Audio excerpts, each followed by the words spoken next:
Salut tout le monde, bienvenue sur Le Jeu Musical. Aujourd'hui, j'avais envie de te parler d'une saga. J'ai nommé Les Animaux Fantastiques, mais je vais aussi te parler d'une cause qui me semble importante. D'abord, on va commencer par les livres. En effet, aujourd'hui, il y a de moins en moins de gens qui achètent des livres et c'est dramatique, puisque avec l'explosion d'Internet, les réseaux sociaux, tout se numérise et c'est pas cool en fait. Alors qu'un objet livre, c'est quand même très très beau. Ça vaut vraiment le détour. En plus, celui-ci, l'éditeur, c'est Gallimard Jeunesse. Et en fait, la collection du livre, c'est la magie du cinéma. Ils l'ont fait pour les 3 films. Donc, en vrai, c'est des films, enfin, c'est des livres, pardon. Des livres qui t'expliquent comment ont été faits les films au niveau des décors, au niveau des effets spéciaux.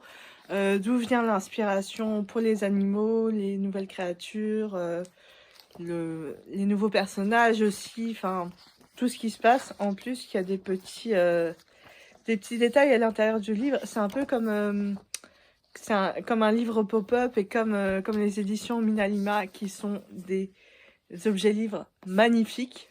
On va pas se mentir. Et en vrai, du coup, ça vaut le coup. Parce que moi, personnellement, j'adore. Et en plus, ça donne envie de s'intéresser de plus en plus au cinéma et à comment a été fait un film.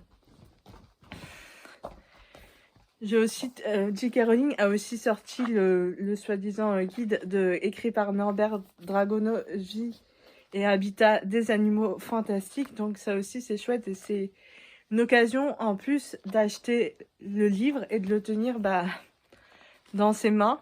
Voilà. Et enfin, je vais te parler des films parce que pareil, aujourd'hui, il y a de moins en moins de gens qui achètent des DVD. Pourtant, les 3 films, Les Animaux Fantastiques, sont sortis en DVD. Ils sont dispo en coffret. Et en vrai, ça vaut le détour, quoi. Parce que Harry Potter, quand c'est sorti Harry Potter, on n'avait pas accès aux réseaux sociaux, il n'y avait pas de plateforme, il n'y avait pas Netflix, il n'y avait pas de streaming, enfin c'était beaucoup moins présent qu'aujourd'hui. Donc forcément, on a tous au moins acheté l'intégralité des Harry Potter, si ce n'est une fois les DVD quand ça sortait, après les films. Et aujourd'hui, les gens achètent de moins en moins de DVD puisque ils trouvent tout sur Internet, sur le streaming.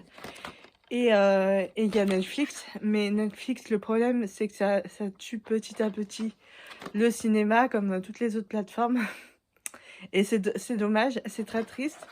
Donc en vrai, acheter des DVD, acheter des films parce que ça vaut le coup. Et en vrai, je trouve que personnellement, on n'a plus vraiment le même rapport à l'objet physique qu'avant, puisqu'en vrai, là, on a la sensation de tenir un film, c'est de l'avoir.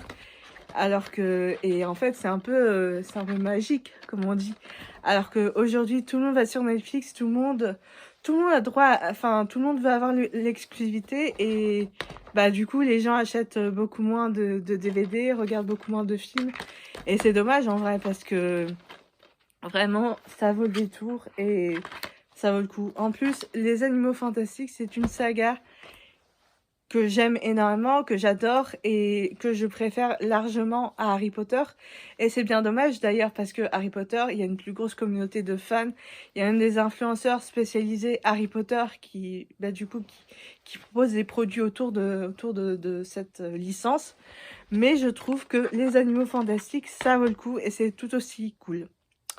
Donc sur ce, achetez des films, achetez des livres, lisez-les surtout et achetez de la culture parce que vraiment c'est ça qui nous nourrit et c'est ça qui nous donne envie de nous cultiver, de nous intéresser aux gens et de nous intéresser à plein de choses. Et sur ce, moi je vous retrouve très bientôt dans une prochaine vidéo. Ciao!